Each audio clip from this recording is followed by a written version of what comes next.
What's up, everybody? Good morning, everybody. One of, if not the greatest guitarist of all time. Rock in peace, Eddie Van Halen. The privilege was always ours. So stoked I got to see you and the band live. Well, coming off a heavy loss of the one and only Eddie Van Halen, I'm Schmitty, and this is Talkin Schmit. I mean, face it, kids, we lost arguably the best guitarist and best drummer of all time in the same year. In my ongoing attempt to keep my community up, though, I dug deep this week for the third skater of the year of all time. That's right. There was Tony Hawk, there was Danny Way, and then there was this guy, SALMAN AGAH. Salman grew up in NorCal, got on PAL early, and was a staple for real skateboards in their developing years. And let's face it, if you're really going to call someone the Switch God, I think you got to give the title to my next guest. What happened was I pushed Mongo when I started skating. So I did learn how to push the other way, but then once I learned to nollie, I was like, oh shit, if I go backwards and push Mongo, I'm going to be skating backwards. And that's how it happened. That was it. I just clicked, and it looked normal because I already knew how to push.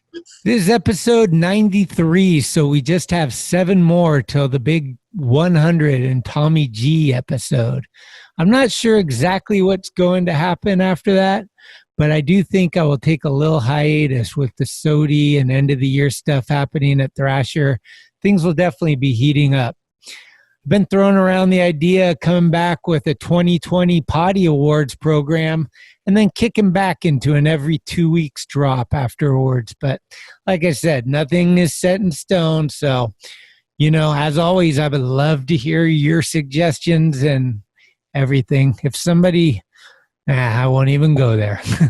But I really appreciate all of you that have been giving me positive comments. Both the Jeff Ament and the Tim Kerr episodes really seem to please many of you, and can't thank them both enough for spending their time with us. After talking with Jeff and Farmer a bit, I decided to make a greatest rock and roll band bracket of 64.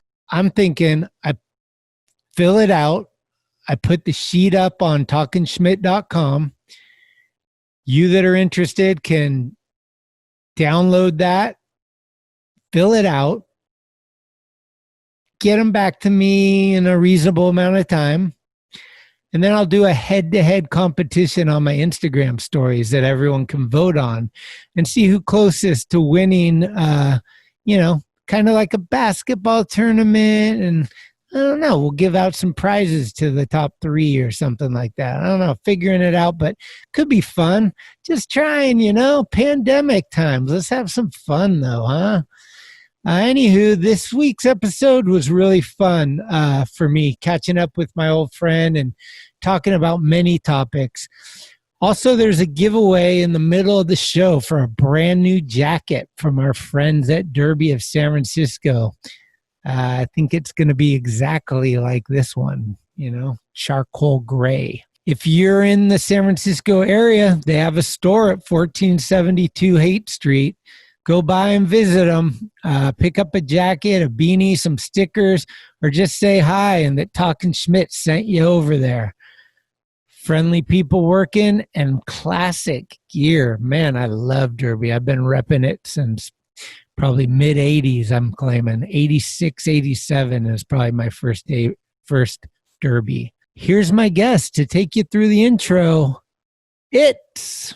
Hey, this is SALMAN AGAH, and you're listening to or watching Talkin Schmit, the sickest fucking podcast on the podcast world stage. It's cool, like tonight is the night. Here we go again. Just give it the old college try, right? Big dog's in. Schmitty. 96 times, Schmitty. Thanks, Schmitty. We on? Schmitty? Talkin Schmit. That's called go to the hospital, bitch. I'd be shitting my pants, man. Your Rolodex is fucking deep. It's about the one. Who's this guy thinks he's tough shit? What's up? We're tastemakers. Come on, Schmitty, what the fuck? Let's hear it for Greg Smith. Yeah!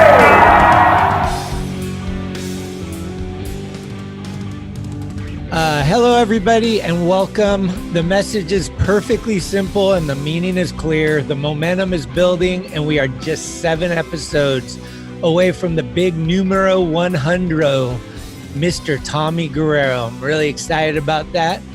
So to help hype up this momentous once-in-a-lifetime endeavor, I dove into my Rolodex and dug out this legendary bro. He was Skater of the Year in 1993, and his SOTY party was the first Skater of the Year party I ever attended. Let's give a huge digital applause to the one and only SALMAN AGAH. Oh, mama. What's up, hear that applause? Yeah, that was fantastic. That was like pandemonium. Yeah. How are you? Oh, I'm good. I'm really good. I'm sitting in my space shuttle and command station, and I'm just hanging out talking to you. It's good to see you, dude. I know, you too. Are you where are you? Are you at home? Yeah, I'm making my little home studio. I got my dead guy section over here. I got skate shops here. I got my fiance back there. At Phil. Wow. That's Tobin, like early, like hardly any, like 2 graffiti. I know. Yeah, that's back in the fucking day, dude. That's so good. Yeah, and then Jake at the dish. Can you imagine Phil right now?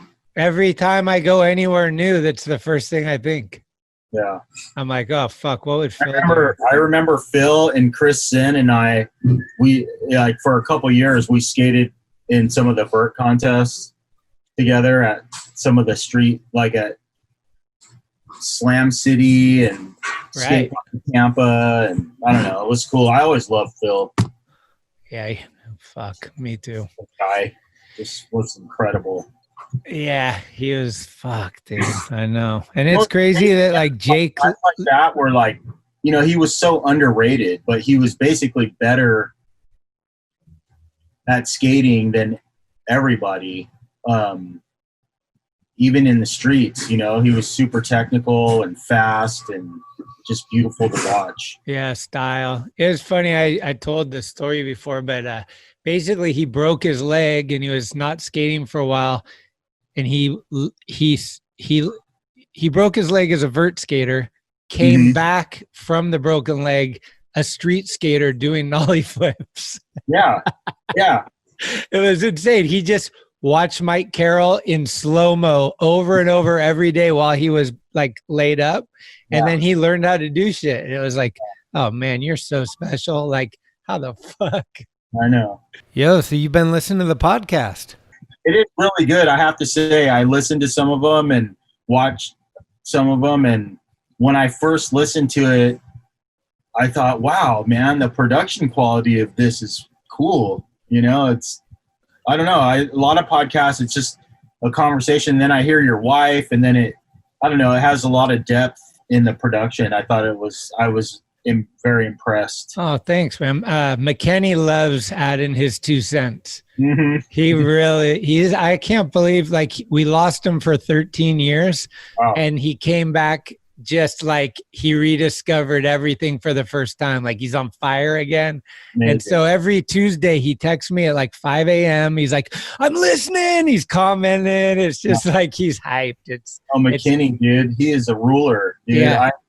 I remember I think we were filming for one of the Black Label videos, and we were up there somewhere, and there was that kind of flat, long, square rail in San Marcos or Belmont or somewhere. Burlingame. Yeah. Burlingame, and I fucking shit. It was like 10 in the morning, dude, and I like tried to frontside boardside that thing, and then Tim was there, and he might have 50-50'd it that morning. I think he did, but I just remember catching my wheel. You know, wheels were small enough still to where there was a gap between the wheel and the board, and that's where I locked my wheel up on that rail and just got fucking tossed to the bottom. But he did tell me about that. Yeah, that was a fun one. Is the pizza place open? Yeah, we're open. We've been fortunate to be open throughout all of the social upheaval and virus pandemic upheaval. And yeah, we're one of the lucky ones. I think a lot of pizzerias probably around the country feel like I do. Just we were already very much set up for what a lot of restaurants had to pivot into, which is takeout and delivery and all that. So we already do all that. So we're lucky. We've been in business the whole time. Okay. Have you noticed that a certain kid up in Northern California opened up a pizza place, Raymond's, Mr. Brad Staba? Yeah. What do you think about that? I think it's cool. I actually, I remember one time Brad was down here visiting. We're drinking beer next door together, hanging out. And he was just telling me how much he loved pizza. And I think he had expressed some ambition at that time to open up a pizzeria. And I think it's rad. I love the idea of just more skateboarders, sort of embracing their creative and entrepreneurial sort of spirit and just doing it, man. It's, a lot of work, and just the fact that someone, anyone that can get a store open, that's a big deal. And I've seen what they make, and I can tell he loves it because their product, his pizza looks incredible. Yeah, you haven't had it yet. You haven't been up here. I was in the Bay Area a couple times, and we just weren't, it's just with my kids, it was hard to justify driving a couple hours to get over there, but I plan to get over there. I mean, it looks just incredible. I'm assuming your day off, the last thing you're thinking is pizza. I'm kind of a pizza fiend too, so okay. I mean, I could eat pizza every day. I have for like the last 10 years. Right. His is really good. He has these things called garlic knots that I can't stress enough how good they are. Like always, I'm like, those. Yeah, we have them too over here, but right. Yeah, everything he makes looks incredible. I mean, you can tell that he is like hardcore from the heart pizza guy. I think he kind of does that with, I mean, you're the same way. If you're going to do something, why would you half-ass it? Like, we got to do it the best we can. We got to learn. We got to fucking just keep improving. Like, if every day's stagnant, then fuck. Yeah, dude, of course. And like, that's a cool thing about anything I think skaters do. I've always thought it's just like another trick, these tricks are a little more complicated because they involve health departments and building and safety and, vendors and, whatever, all the stuff that no one really cares about. Like, well, shit, we don't care about. We just want to make cool pizza. But yeah, it's rad. It's rad to see him doing it. And we should open one. Right, we should open them next to each other somewhere and just create like a whole pizza world.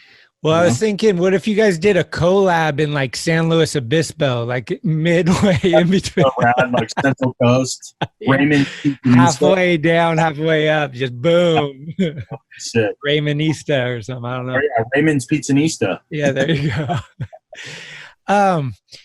Let's get into the early days of like what drew you to skateboarding. Like, were you in San Jose when you discovered skateboarding? Where were you?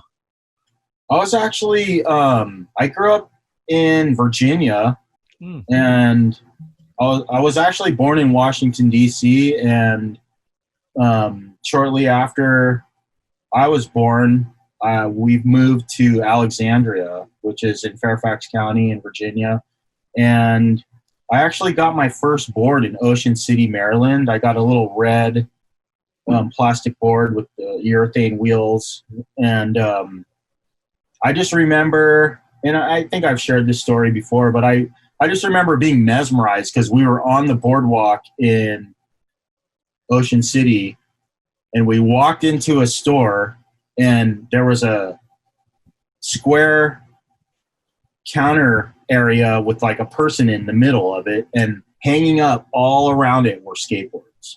And I just remember walking in, and I was just instantly hypnotized by what I was seeing. And I didn't get one of those boards. There were these really beautiful wood boards with shiny silver trucks and red wheels. And I just wanted one so bad. I must have been about 4 or 5, and I ended up getting a red plastic skateboard. And my parents were divorced at the time, and my dad basically bought it for me.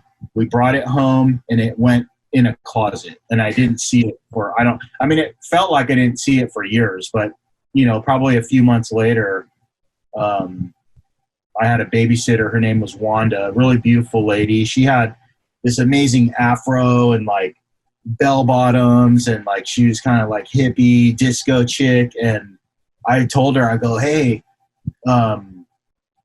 there's a skateboard in that closet. Can you get it down? And so we started riding it together. Man.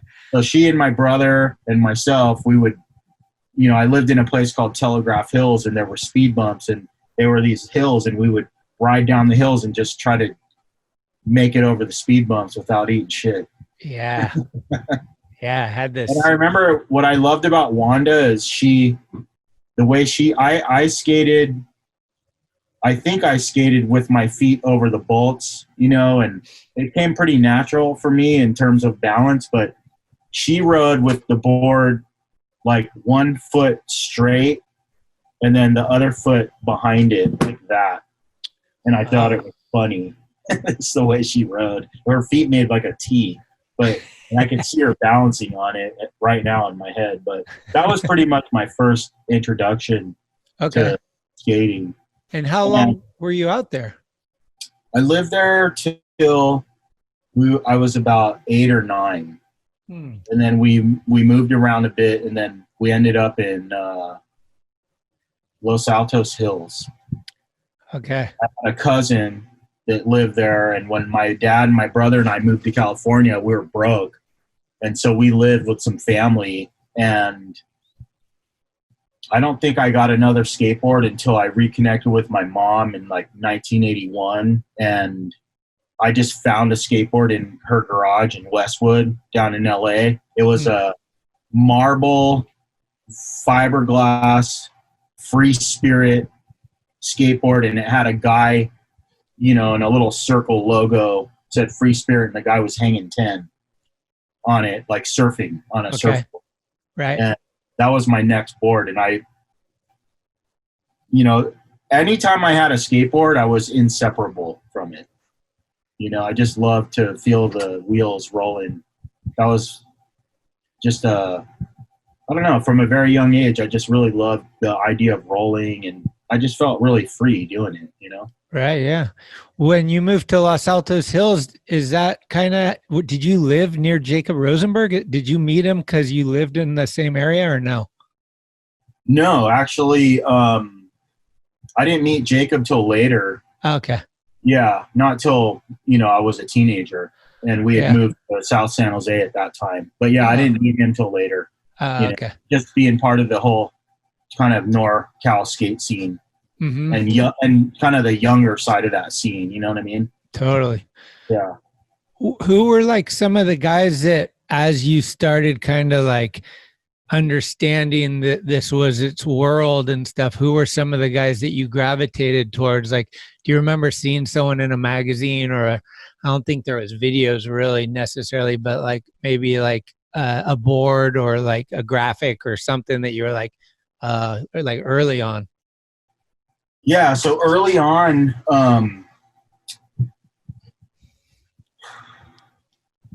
there were these kids that went to our church. My dad got remarried, and we started going to this church, and there were this family called the Huttons, and there was this guy, Mark and Matt Hutton, and they had the worst ramp known in the history of man in their backyard. I mean, there were so many kinks in it, and it was just so poorly built. It was 2x4 trannies. Oh, it was just, it was all that. It was just so bad, but they had that, and I just remember, I want to say the first thing I ever saw was Terror at Tahoe. Oh, yeah. It was a video, and we were watching that, and I started realizing that, there's people skateboard, and like, I didn't know anything, I just thought it's just this toy. But, I saw these guys and I saw a vert ramp and catching air, and I was like, holy shit, I want to do that, Right. And there were some guys that lived in the area that were really good skaters, like Mike Yosifer, Joe Spolero, Mike Danko. Those are all in my immediate neighborhood. So those are the guys that I immediately idolized. Okay. And Yosifer went to my high school. Wow. So, and then Ray Barbie, I learned about Ray Barbie and Robert Torres. Oh yeah, Robert Torres. What happened to that dude? I don't know. I think was he got rad. hip hop and dancing and stuff, and maybe PD, but I really don't know. Right. But those were kind of the really early influences, and just people that were accessible, So yeah, those were the guys. I mean, Joe Spolero lived right across the street from my junior high school. So, I'd see him out there. I didn't even know who he was. I learned who he was later, but I'd be leaving school and he's like, hey, like I'd be on a skateboard. He's like, hey, you want to buy these wheels? And he had OJ Team Riders. They, no one even had them yet. And he'd sell them to me for $5. Oh, damn. So I was just stoked to get a set of new wheels that were, and you remember how cool those were? Those OJ Team Riders, no one had them. You had to be on the team. Right. Yeah, remember they used to have shirts too. I think Pal or somebody had them that you couldn't get that said like either official team rider or team rider. Yeah, or like factory or something. Yeah, like that was the shit. You're like, yeah.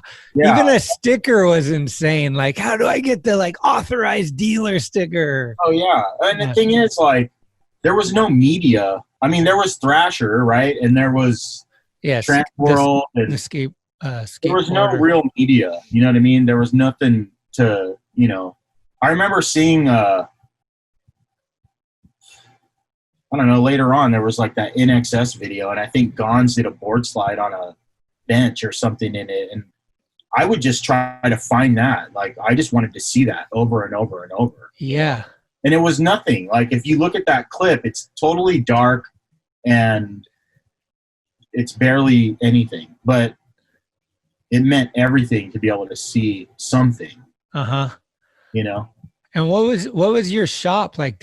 Was Sessions around then, or was there a skate shop? Sessions was around, but I wasn't privy to that yet. So it was Gremic. It's Gremic in Los Gatos and Go Skate. Those were the two shops. Right. And later on, there was NC, which I think is still around. Yep. But Sessions was the shop. I mean, Sessions was, for lack of a better analogy, like the supreme of the 80s, because, Hensley, Chris Miller, Cab, Ray, all the best guys rode for Sessions. Right. So I wanted to be on that too, or I just wanted to go there, So we used to go to Sunnyvale and go skate under I don't know, what was that place called? The Wave? The Wave. Yeah, we'd skate the Wave and Fish Banks. And Fish Banks was so Memorex. sick. Remember Memorex? Yeah. We used to go take the train or the bus or whatever, however, Yeah, you would see Cab would always be, for us, the first either video part or something in a mag where you'd be like, that's in San Jose, we got to find it. And then you would like, and I've asked people this repeatedly because my memory doesn't remember, but like, how did we know how to take 4 buses to get to Memorex Banks? How did we know where it was? Like, it's insane. I can still remember the bus numbers. Like, we take the 70, the 63, or the 27 to the 63, or the 64. We had them wired. Yeah, we would have to go to Redwood City, transfer buses, then go down to like through Mountain View to somewhere close to San Jose, and then get on something else, and that would take us to Montague. Yeah, I remember that. Montague, yeah. Yeah, but it was like, I can't even find Montague now. Like, how did I do it then? I think it's gone. Okay. I think the airport probably swallowed it up or something. Right. I remember, like, I think I was trying to figure out when I first kind of recognized you was maybe at the spine ramp in Saratoga. Do you remember that? Yeah. Spine ramp? I think like Doug Smith skated there a lot. Yeah, he did. Yeah, Simon would skate there, Doug Smith. Right. I don't think it lasted very long, but yeah, I would go there every day. I was of the age where I was conscious enough to just leave I was in high school, so I would just cut school and leave and just skate that ramp. Oh, sick. Most of the day. There was so many good mini ramps back then. Like they exploded throughout, like from San Jose to maybe San Mateo or something. I think there was at least 10 like really good ones. Oh yeah. And you would like I'd go to Mountain View and then like you'd see Mike Carroll climbing over the fence and you'd be like, oh shit, Mike Carroll's here. You know, like you're young. Like I've seen these guys. I don't know exactly who they are, but I know they're the dudes, you know? Like, yeah. Yeah, no, I know. I don't know. Those times are so nostalgic, I guess I should say, because now with the way media is, of course, there's really no surprises, you know? And yeah, I remember, you know, I can distinctly remember taking Caltrain to San Francisco and, you know, we were in junior high maybe, or we just started high school, but, you know, we met up with Danny Sargent. I didn't know, I mean, I knew the name. I didn't really know who he was, but I was like, holy shit. And then next thing you know, we're with like Mike and Greg and Nick and Joey and Rick and Ibiseta and Javante, and like there's this like 20 kids just skating around the city. And then skating China Banks, skating brown marble benches, skating down the hills, ending up at EMB. It was insane, you know? And that's how we, you know, became friends. Right. It was through real experience. Yeah, just through showing up somewhere and having a common interest. Yeah. At a time when that interest was not interesting to most people. Exactly. Most kids anyway, you know? Yeah, no. And then seeing those guys, I mean,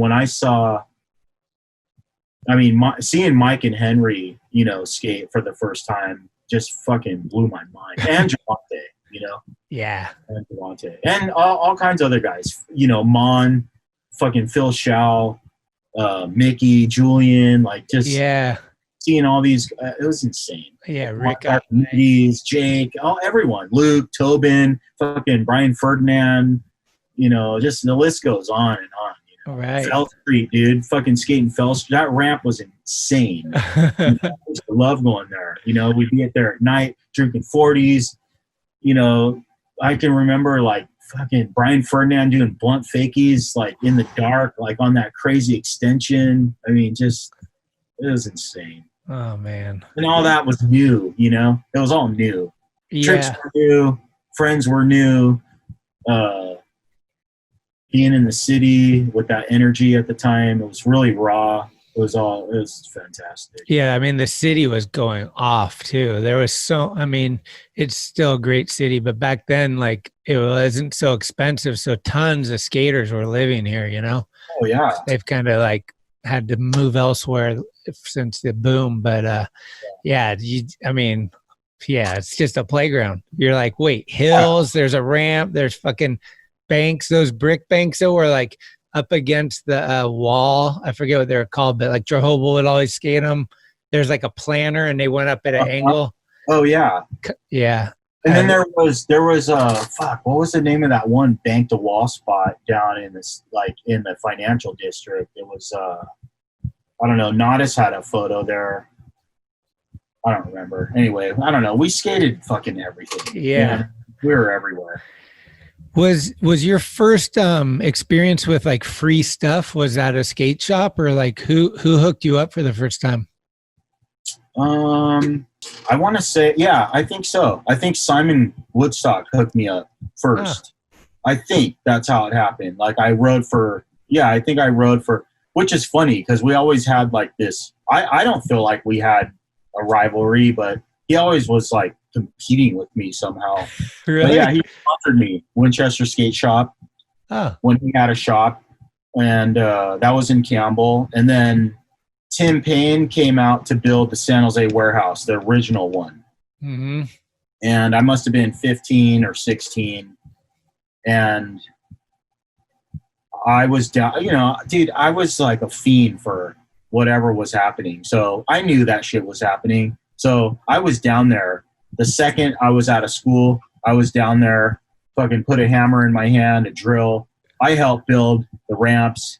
Tim Payne was rad, dude. I mean, I had never seen a production like that where a guy came in and basically just had the knowledge to build whatever it was they were going to build, knew how to do it, and knew how to employ like an army of guys that probably didn't really know what they were doing, but could instruct them to. It was insane. Yeah, I mean, I was was the master.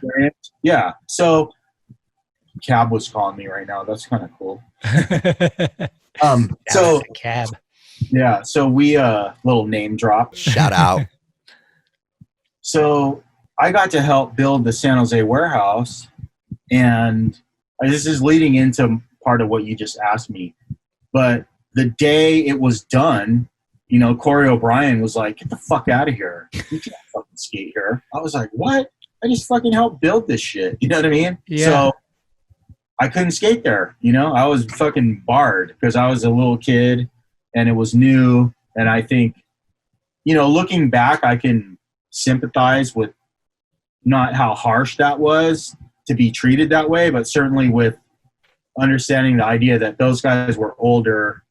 They wanted that place to themselves. It wasn't a public skate park yet.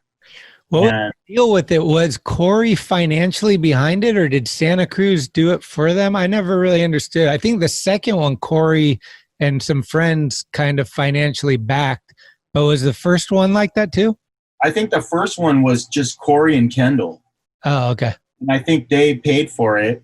And I think that, so what happened was, because I ended up paying to skate there. It was $120, I think, for, I don't know if that was for a month. I don't remember. And I don't remember how long I did that for. But my understanding was that they paid for it. And then a lot of the guys that ended up skating there were sponsored, and their sponsors paid for them to be able to skate there.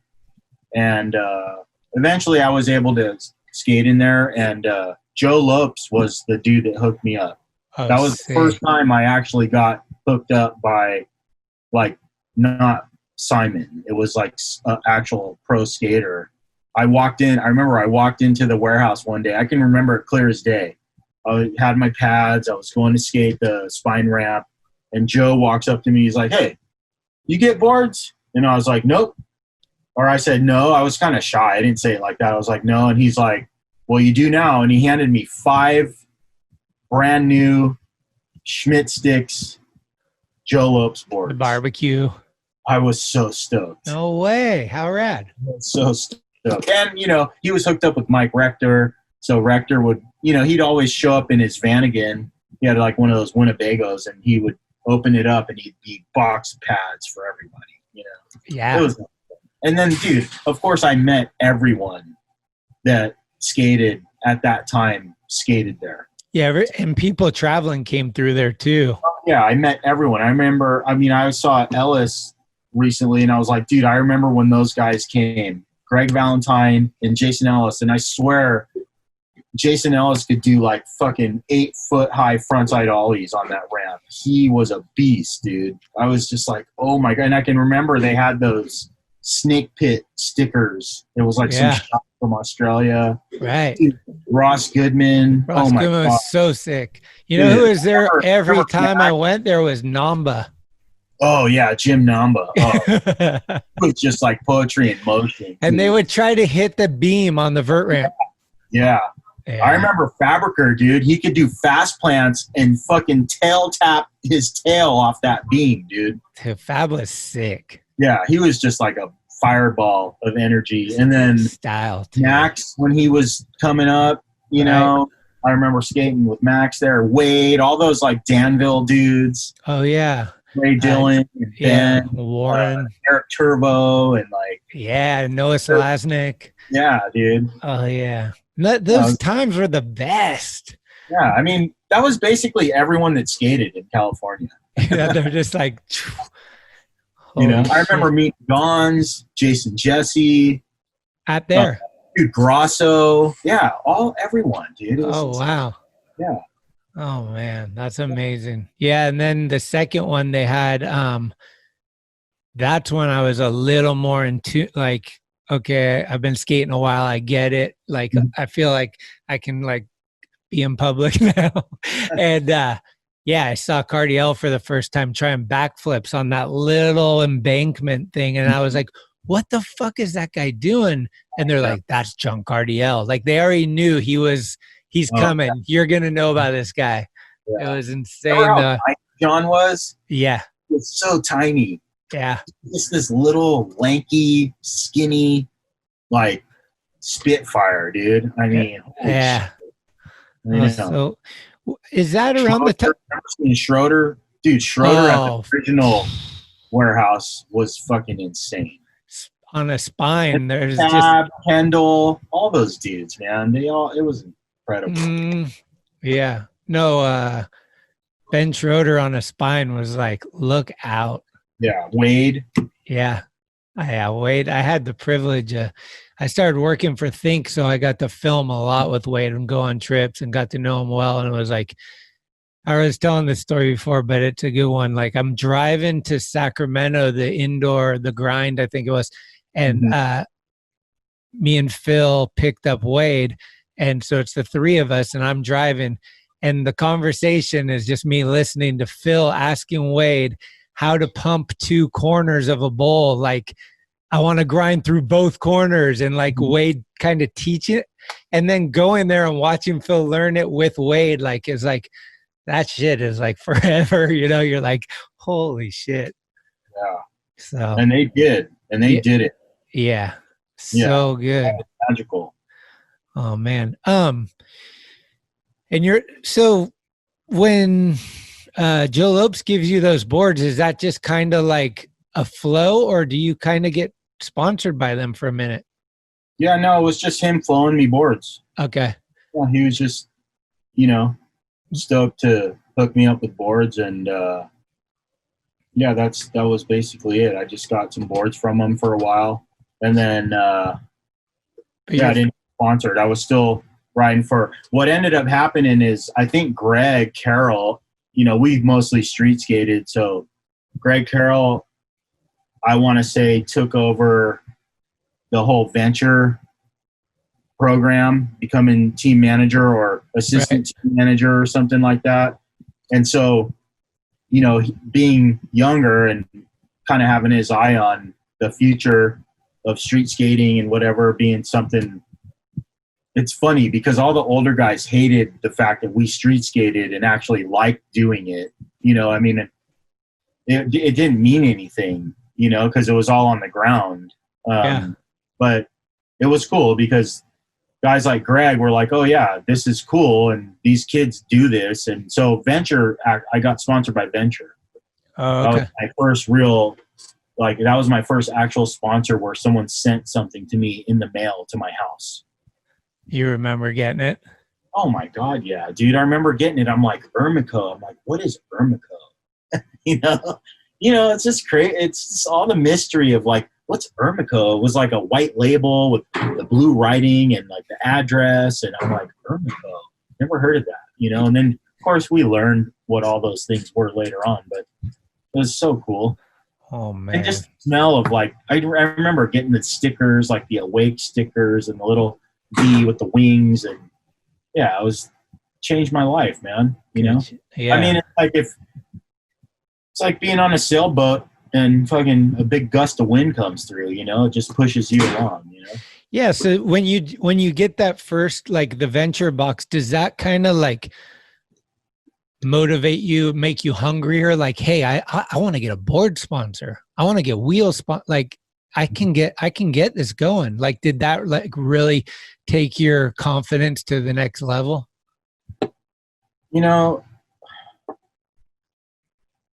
I always knew I was going to do, I don't want to sound arrogant, or cocky, but I always knew I was going to be successful, whatever that means. You know, I always knew I was going to make it, because I didn't have any other choice. You know, it's like I was not good at school.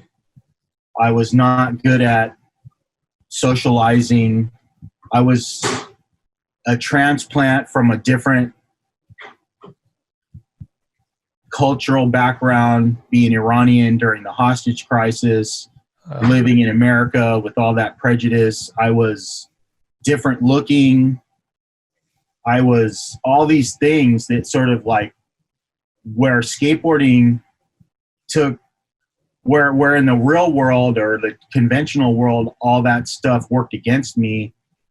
In skateboarding, it all helped me because I was my own person. And, you know, I always knew I was going to be something and do good.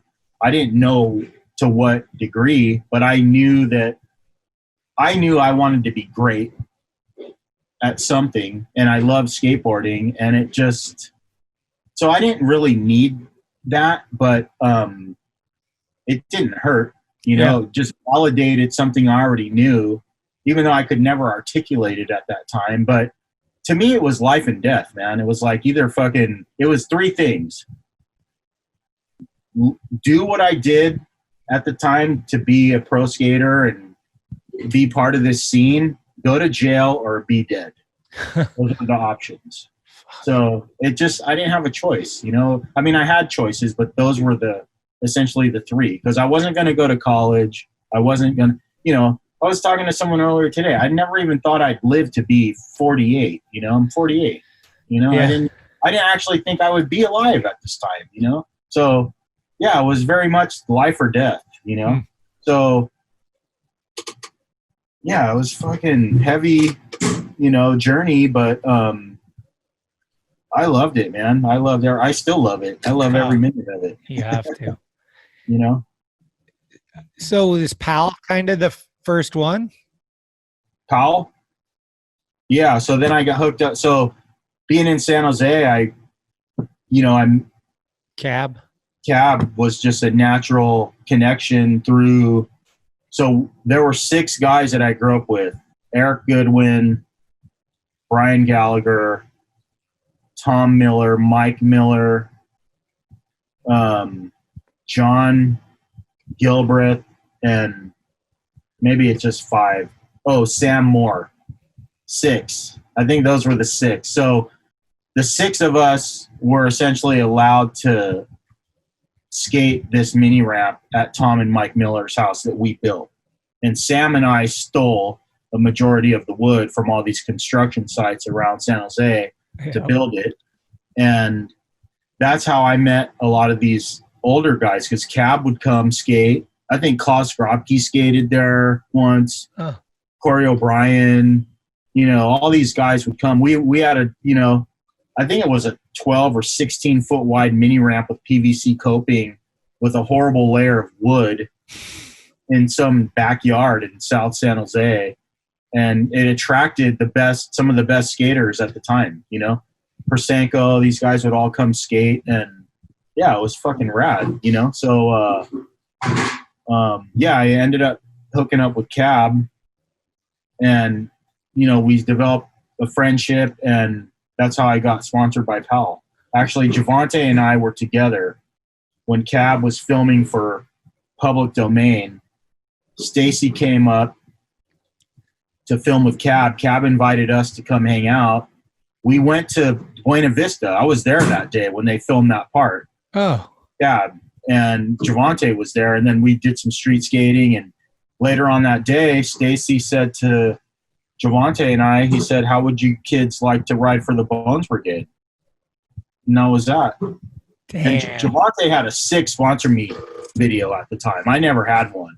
Oh. But Javante's tape was, if someone could get there, you should see if you can get your hands on that. Because that sponsor me tape, and it was to Eggman, Beastie Boys. It was incredible. Oh, that would be a sick one.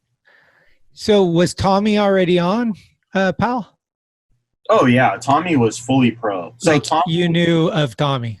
oh yeah, 100%. Yeah, Tommy was. I mean, I rode his board. I know Javante rode his board. Tebow was on Powell, and all the Powell guys. So Lance had these guys down south. You know, Guy, Rudy, Gabriel, Paulo. I was kind of like Cab's dude, and then Tommy had Javante. Ah, okay. So everyone was kind of They had some young dudes they were helping out or supporting. You know? right. Okay. So we all became the young part of the Bones Brigade. And then there was like Chet Thomas, Steve Size, some other, so Eric Sanderson, Brandon Chapman, all those guys were all on it at the same time. Well, did you meet Tommy with Jim for the first time or separately?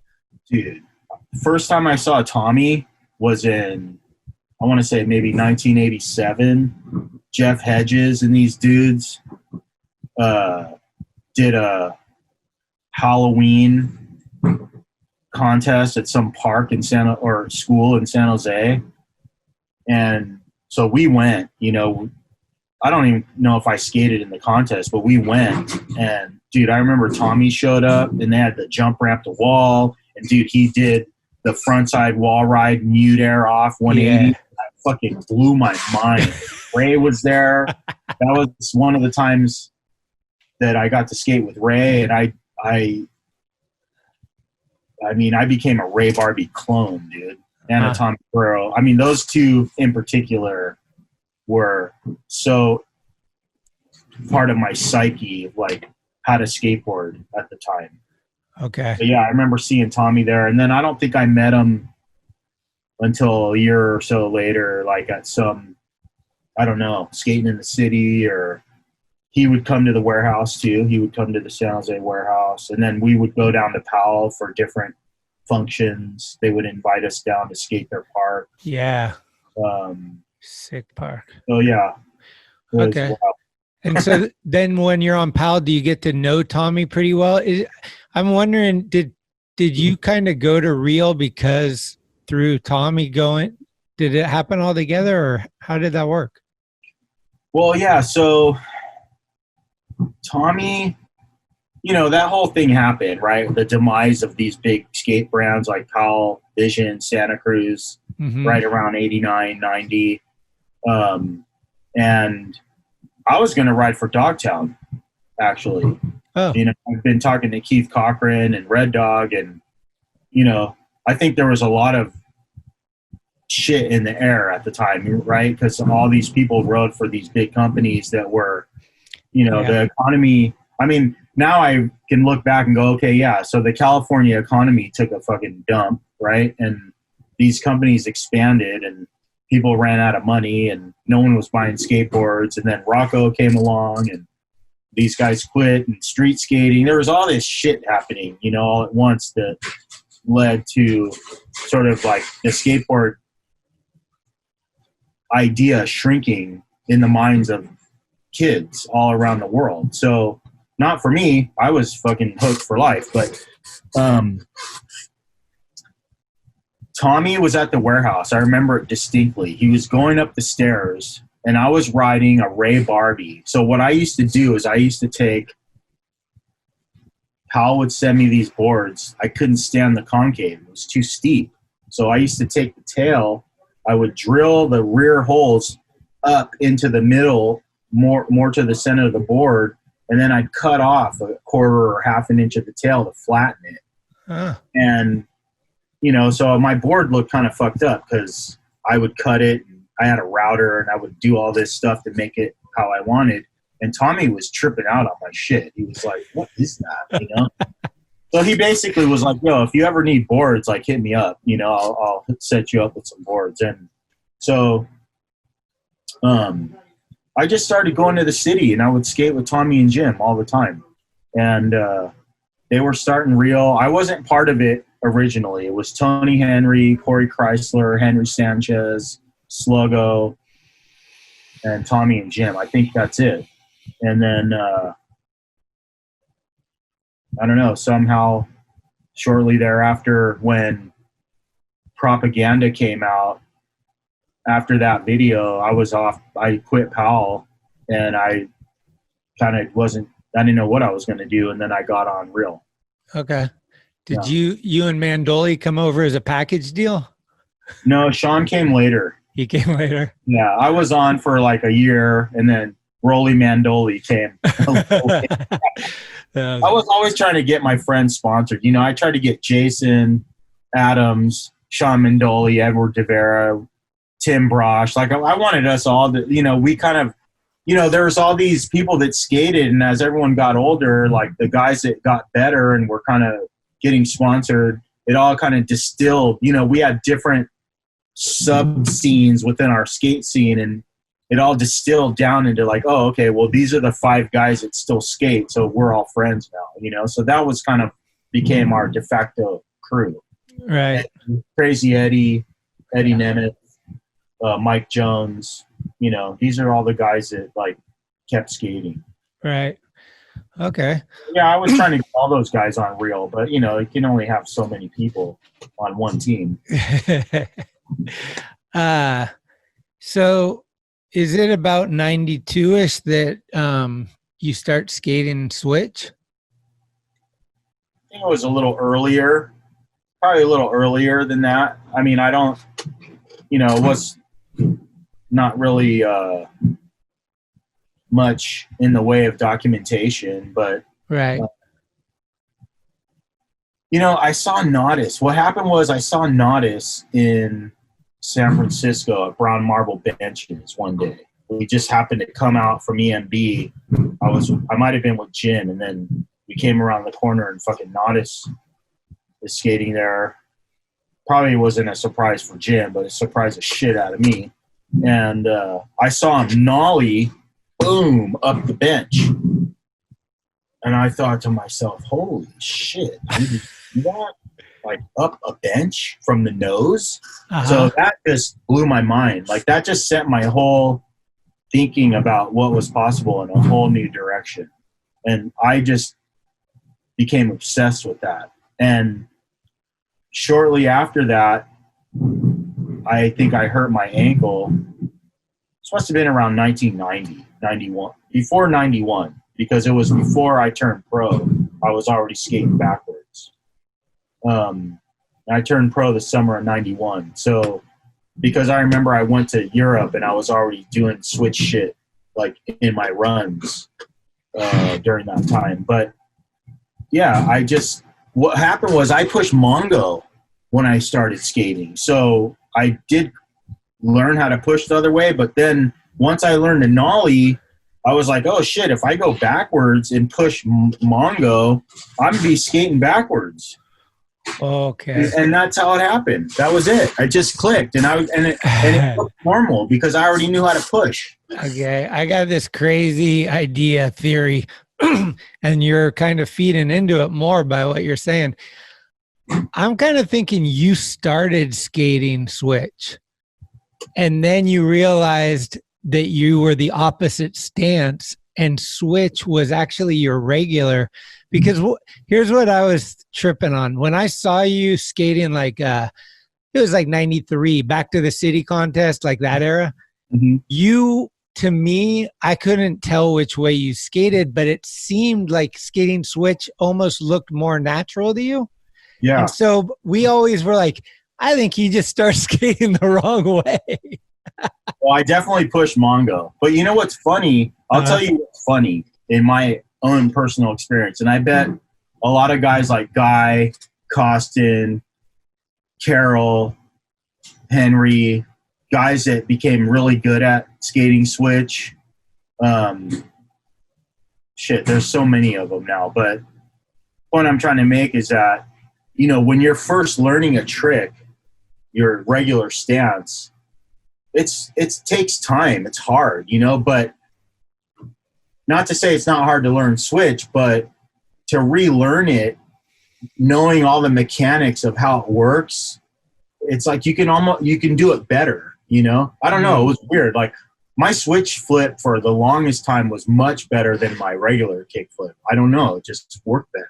You know? Right. and it looked better, I thought, but yeah, I think so too. Like that's kind of what I was saying, is it just seemed almost natural for you to be skating switch. Yeah, I don't know. It just was, I don't know. It was a necessity. It was definitely necessity at the time. I feel like, I think back to like how I thought, my thought process back then is,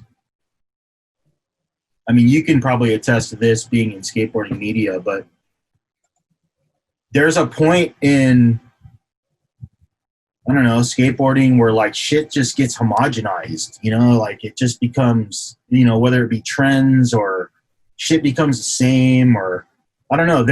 I feel like in the 80s, there was like a emphasis on celebrating like all these fucking weird people that skated and this individuality. And I think that over time, not to say that it's totally lost, but I feel like in a way it's gone away from that somewhat, and we don't celebrate that as much. But I want to say I consciously thought about those things when I was young, and I thought I want to be different. Like different is good, right?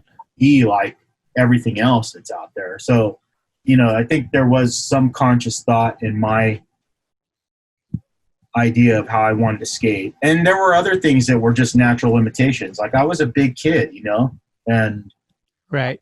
I didn't ever want to touch my board. I didn't like reaching down to grab my board. I wanted to do everything with my feet. I wanted to catch it.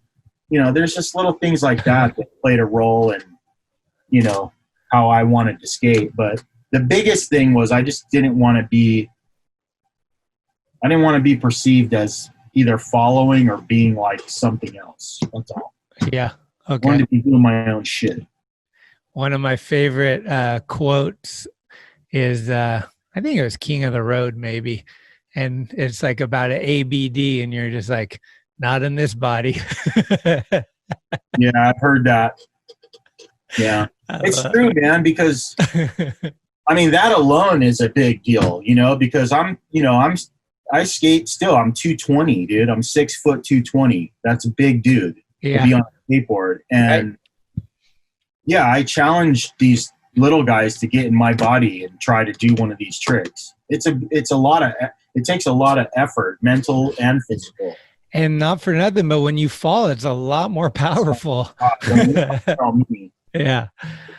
Guys like JJ, Schroeder, Grasso. I mean, when you hit the ground, man, it fucking hurts, on a whole different, we don't have bird bones. Our bones are made of concrete.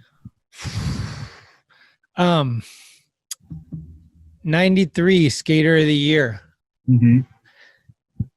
How does that play out for you? Because actually, that's it's funny because I look back and that was the first Skater of the Year party I ever went to. Mm-hmm. I knew about some. I grew up in the Bay Area my whole life, but I inched my way and finally got in. I think probably Phil or somebody got me in. And they had the mini ramp, and I was just like, this is insane. Like, does it get better than this? Like, Trehobel's doing, like, I'd never really seen him skate a mini ramp probably at that point, and like all the frontside grind of fakies and all that stuff that he does. And I just remember it so clearly. But I'm wondering from your perspective, because now that I've worked for the mag and seen Skater of the Year and how obviously it's way different now, but at that time for you, how did it kind of fall into your lap? Like, does it happen out of nowhere where you just get a phone call one day, or like there had been three, not that many Skater of the Years. Yeah. It was Tony Hawk, Danny Way, and I think Cardiel. And then you. Yeah. Yeah. So it's very early on. Very early on. It was a big deal, obviously. I think knowing where I came from and arriving at that moment, was a huge pinnacle for me because I grew up very much displaced and disconnected from, a lot of the traditional or conventional things that most kids are involved with, you know, like school and sports and all that. I don't know. You know, I came from a broken home. Sure. You know, just traveling, you know, as a kid.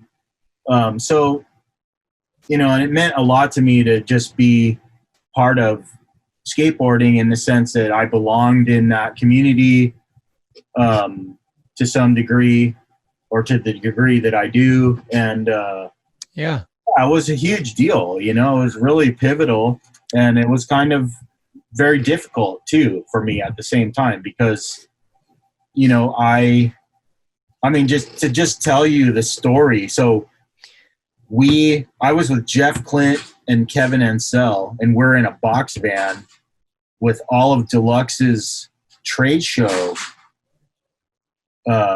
set up for like ASI. the booth. Yeah, so we were driving to San Diego, and I'm driving, and Ansel's in the middle, and Jeff's over here in the passenger seat, and, you know, I just see this head pop. You know, I'm driving, and this head pops out like this and looks over, and it's Jeff, and he says to me, so a little backstory on Clint. When I went to get on Reel, he, without mincing words, told Tommy and Jim, I don't see it. Like, I don't think he has what it takes to be sponsored, you know? And he didn't want me on the team. I don't know even how I got on, to be honest with you. So then fast forward a couple years later, and a couple years later, and I'm sitting in a van with him, and he looks over at me and he's like, how does it feel? And I said, how does what feel? And he says, well, how does it feel to be SALMAN AGAH? And I'm like, what is that supposed to mean? You know, and Ansel's sitting in the middle of the van laughing, you know, and he was always so sweet to me. He's like a big brother, you know. And, yeah, and they told me right there. Jeff told me, he's like, "You're skater. You're going to be skater of the year." And I was like, "What the? Like, what is that?" I was like, "What does that even mean?" You know? Okay, and, you're not even super aware of what it is. No, I had no clue. I had no. You know, I think people vie for that now. Yeah. I had no intentions or thought, nor did I even perceive myself as being of the stature to receive that type of accolade from my peers yet. You know, okay. It's like, yeah, I want this. I still felt like I was learning how to skate, you know? So it was a bit shocking, you know? I wasn't upset about it, but it was, you know, I was so young. I was 21 years old, you know? Wow. And what was your relationship with Jake like at that point? Had you got to know him well yet, or not really? I mean, I didn't really know him that well. I obviously skated with him here and there. You know, I'd skate Studio 43, and we may have traveled some. I don't remember. Maybe we went on a Hellride or two. Before? Maybe. Okay. But I don't recall. But I don't know. Jake always was, you know, Jake to me and everybody else. But I don't know. We always had a really a connection and a cool, you know, a good relationship. Totally. But I didn't hear from Jake. I didn't know. Jake didn't say anything to me until I came to the party. Did Jake give you the trophy at the party? I don't remember the presentation. I think he did. Okay. I think we were on the ramp. Yeah, because there's a photo, I think. Yeah, we were on the ramp, and he did hand me my trophy. Yeah. Okay. Wow, that's so surreal, man. It was surreal. It was a surreal moment, you know? And I, you know, in hindsight, I don't regret any of it, but I would have liked to have probably gotten that when I was 31. You know? A little more wisdom, a little more track. Yeah. I don't know. Just, you know, I felt like it's like, I felt like it stunted my growth a little bit. Oh, I see. Yeah. A lot of the opportunities that came with it were taboo at the time, you know? Right. And I didn't have enough emotional intelligence at the time to actually understand how to even navigate through some of that stuff. So I became a little bit turned off by it all. I mean, you couldn't snap into a Slim Jim back then, like all these like I would Gatorade or like whatever, all this stuff that. Yeah, I mean, a lot of the sponsors that, you know, people have now, that wasn't, you know, skateboarding wasn't of the mindset to have a big M that looked like some monster scratched it on your board. I mean, that just was not fucking happening. Exactly. You know? I mean, I don't know. I'm pretty sick and tired of seeing that stuff anyway, but, you know, every generation does things differently, and I'm happy that, you know, these kids can make money and they're on a whole nother level. So it doesn't matter to me, you know. Skateboarding is for me, it's my own thing, what I want it to be. I don't have to conform to that. Yeah, it's interesting because I was talking to a musician about music, and I feel the same way about skateboarding. And I just have this issue where it's like when Nirvana blew up, all of a sudden I didn't like them as much anymore because regular people liked them. And skateboarding did the exact same thing. Skateboarding blew up, but we're life. We have, you know, we're not going anywhere. We kind of have to adapt to like these new situations that maybe were taboo back when we started, and maybe it's growth for us personally to adjust with the times, or maybe we just have to bite it and hold it into ourselves, our thoughts. But it's a tricky one for sure, because people that have lived in multiple generations can see where today's world isn't yesteryear's. But if you think about like education, when you're young and you're learning the most, that's the stuff you hold on to. So it's only right that the older generation thinks that what they were doing 15 years ago is the way to do it. And these people telling them now that gravitated towards something that they built are saying, no, that's not it. You're like, fuck you guys. I built this shit. This shit didn't exist until we did it. So how are you going to tell me we're Dogtown. Like, yeah, we had crosses. Like, that's what we did. Yeah. Deal with it. Why'd you come here? And so all that stuff is so fucking, you know, we all, I think, have our hiccups. Yeah, I think the thing that I guess upsets me, not that I sit here and ruminate on it all day long, but the thing that upsets me is that I feel like skateboarding built some really neat brands from the bottom up, you know, like Soul Tech and DC and Lakai and, you know, I don't know. I just look at the footwear side of it, you know, and it's like, I want those brands to exist and thrive, you know. I feel like Nike and Converse and, you know, New Balance and these other brands, they have a large enough market share with their balls and sticks. You know, they don't have to be involved in skateboarding. And same with like the power drinks, you know. I think just as a parent, you know, whatever, like sex, drugs, and rock and roll, skateboarding is hardcore. But, yeah, you know, I guess the thing is, it's not so much what those drinks are or what's in them. It's more that, you know, you see it it's on NASCAR. There's nothing special about it. You know what I mean? I feel like skateboarding had enough power and enough passion to build these brands and to communicate a culture that's so interesting and rich to like the world. But instead, we didn't support those things. We said, no, we'll just buy into this because these people have money now. Well, I mean, Soltec could have been a $1 billion company. It was on its way. Right. You know, DC, I don't know. I feel like skateboarding was on its way to building brands that could rival these sort of traditional brands. And instead of, I don't know, putting support behind that, the companies just took the money. And I don't know.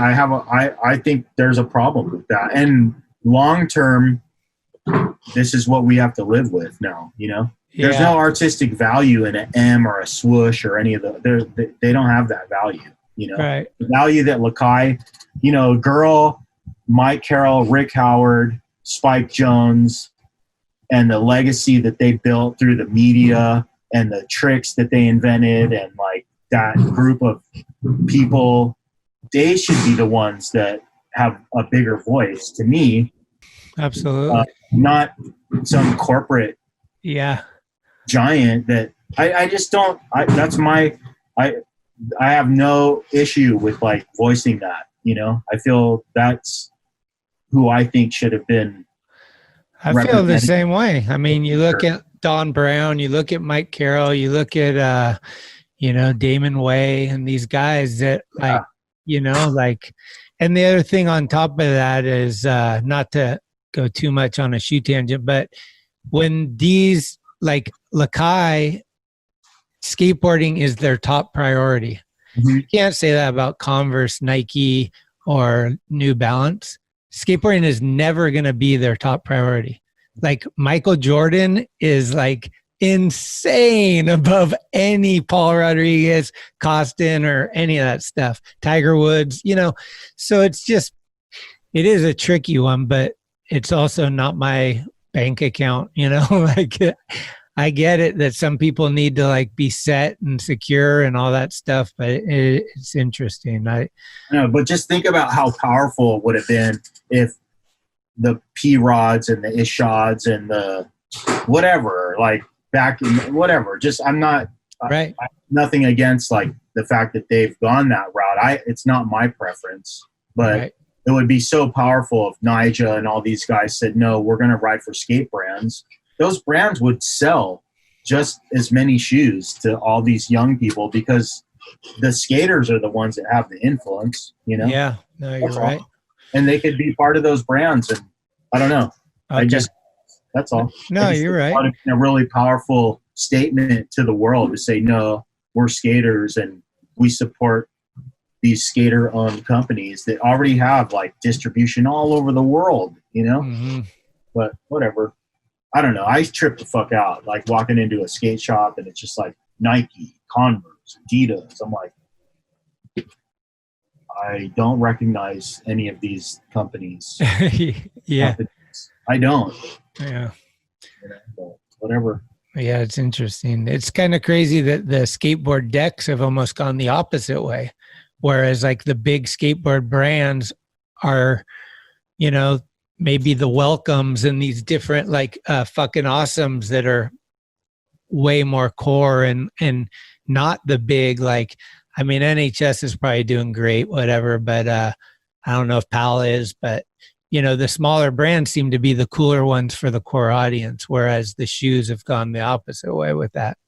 So I have no idea. I mean, I don't buy anything, so I don't have no clue. You well, that's the thing too, right? It's like, yeah, it's easy to sit back and be that guy, but and I don't have any like, you know, it's not like doesn't matter to me really. I just think it would be, I just like skate stuff. That's all. I just like, and I like my friends I like to see my friends and people that I grew up skating with do well. Right. And I'm happy to see these young skaters that are just incredible. I wish I could. I envision doing all that stuff, but my body doesn't allow it. Hey, let's take a quick little break and hear from some of our friends, and we will be right back. Hey, it's Corey at Blue Plate, 3218 Mission Street. Come see us. Meatloaf, fried chicken, deviled eggs, Dollar Olympia beers. We're here every day of the week. We got a garden, and we got smiles on our faces. Come let us make you happy. Awesome show.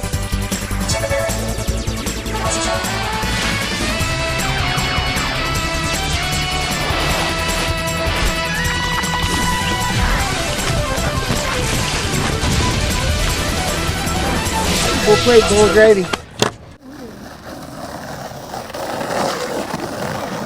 How the fuck you gonna go further, bitch?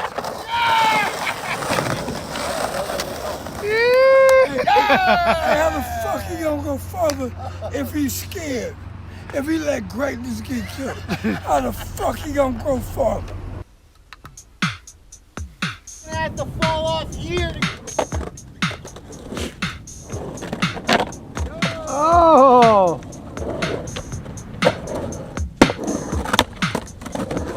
Every time now.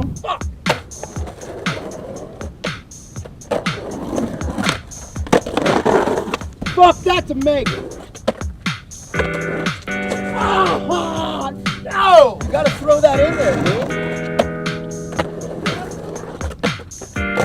Oh, shit! We're done, man.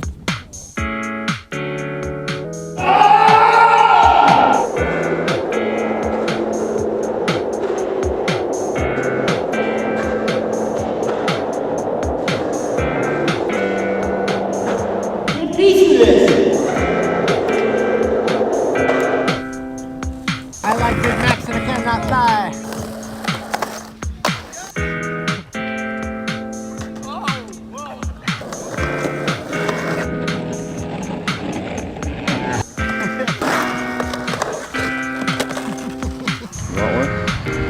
I want to see you guys get stoked like I usually do when I skate with you guys, you know?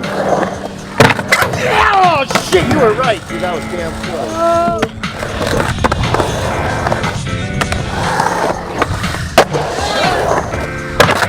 Yeah! All of us got to do a tour, too, dude. I love it.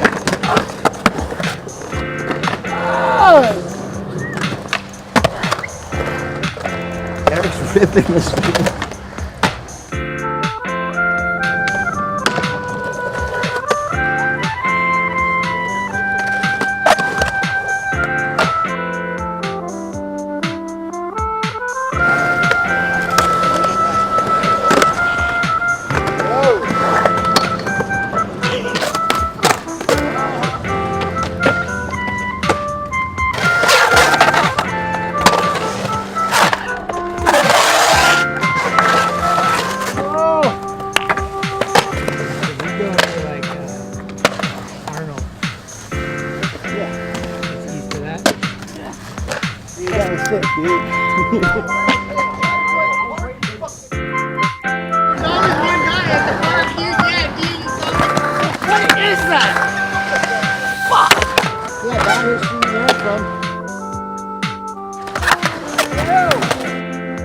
Really? This is what's going on nowadays?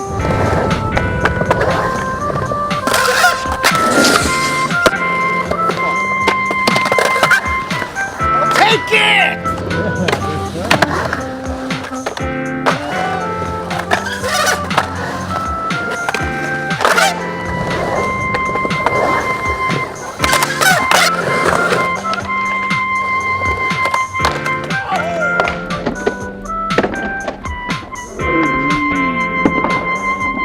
Something nice.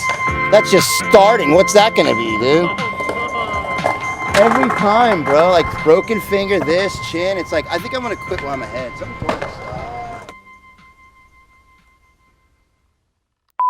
Really excited to bring you this week's giveaway. This week, we're going to hold it for 2 weeks. 2 weeks, because it's a pretty big one. I'm excited. Our new friends at Derby of San Francisco are giving away this jacket. And for me, it is a big one. We got our new friends at Derby of San Francisco offering up your size in this current charcoal gray colored Derby jacket, just like the one I'm wearing. This is the one. You take this down to Potrero Skate Park, you take it to Soma, you take it to the clubs, you take it on your bike ride, you take it wherever you go, you're going to get respect. People love the Derby. It's a classic. It's legendary. It's like the Golden Gate Bridge, Levi's, sourdough bread, or It's. They are currently making a new color each month or so and pumping them out of San Francisco up on Haight Street. So you know I'm backing them. Actually, I've been backing Derby since my grandpa was wearing them in the 70s. Okay, so here's how you do this. We're going to have a drawing. We're going to pick a winner out of a cup, out of a hat, whatever. I tried to make this as easy as I could for all y'all. So here's how you enter the drawing. All you have to do is email me, talkinschmit@gmail.com. That's TalkinSchmit@gmail.com with your name and jacket size. And put, I want that derby in the subject line. So that's your name, your jacket size. I want that derby in the subject line. Hell, throw in the city and state you live in. And email me, talkinschmit@gmail.com. We are going to announce the winner in 2 weeks. I want to get a lot of people entering this one. This is like a $150 jacket. And I think they're going to throw in some stickers, a beanie, or, we'll throw in a Talkin Schmit shirt too. We'll juice it up for you. So come on, enter this contest. And in 2 weeks, I'll announce the winner. Derby of San Francisco. Kids, I got mine. It's time for you to get yours. Hey, yo, what it is, though? It's the boy Be Legit. San Quinn, Black Sea, rich. You know what I mean? Brothers ain't worthy to rock my derby. Brothers ain't worthy to rock my derby. I'm on the block where the sun up or sundown. A couple pounds in the clip for the 40 round. I hit the town like where's that, what it do? You come through and get a few for the 32, 33, 34, there's still a go. And real niggas know the duffel bag by the dough. You can do the snow, but I'ma do the green. Real niggas on the team like to move mean.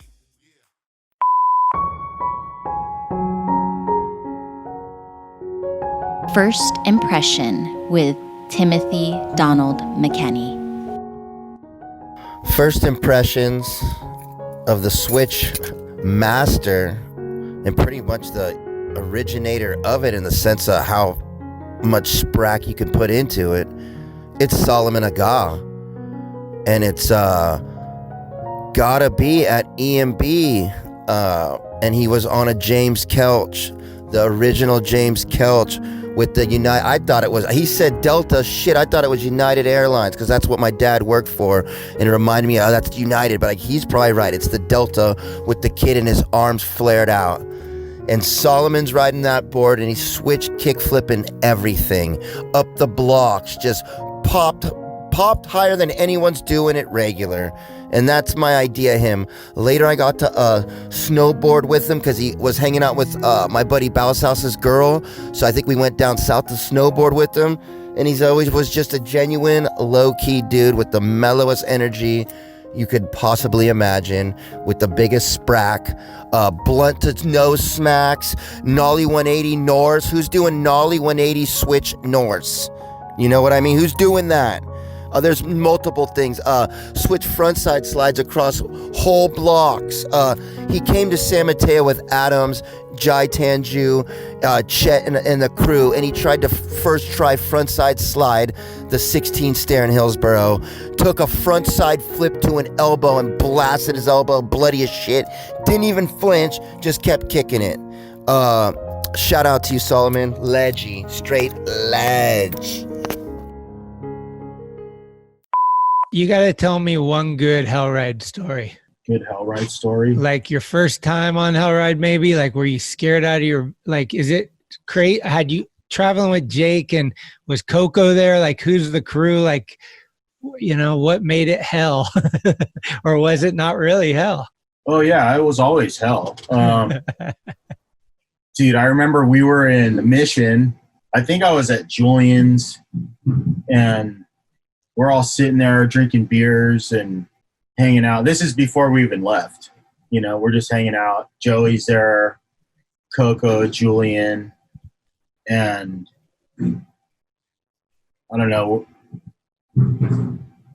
I just sitting there, and all of a sudden, like a 3/4 full can of beer is like being projected across the room at full speed. I can't remember if I think it was Julian maybe throwing it at Coco or vice versa.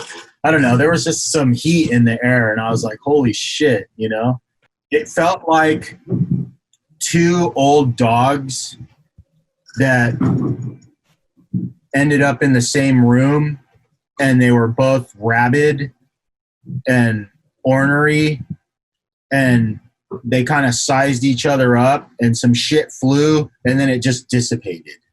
You know what I mean? Like, they were like, okay, it's cool. And then next day we're on the plane. You know, I think we went to Australia. It was me, Joey, Andy, Jake, Cardiel. That's the one that was in the Thrasher video, right? Where Coco just lit the whole thing on fire. Like he was just killing it. Oh yeah, Coco was on fire. And the crazy thing about that trip was, like, you know, so I was, you know, on the tail end of sort of my, you know, I had very much got involved with like the Christian church, and, you know, had this whole spiritual awakening at the time. And I was very much sober and just kind of like on this straight and narrow. So I was like this, you know, I was like the priest, or like this angel, like amongst devils, you know, tour, you know. So what's crazy, the crazy thing is, like, we get there, and I just remember we were going to skate Pizzy Park one night, and it, you know, we didn't leave to go there till like 11 at night, you know, and I was tired. But like Jake, Coco, Julian, Joey, John, everyone had all this energy, and I was just like, it didn't register that, like, I don't know if they were on shrooms or acid or what, but I'm just tripping out. You know, I'm thinking, like, how the fuck did these guys have so much energy, dude? Like, I'm ready to go to sleep.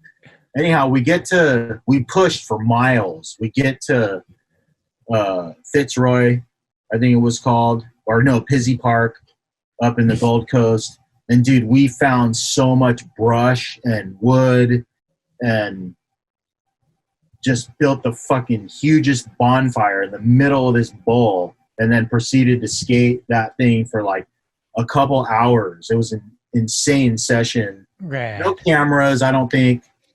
Just us skating. And then we pushed another 10 miles, it felt like, to the beach. And I think we all just ended up naked, like on the beach, like in the water.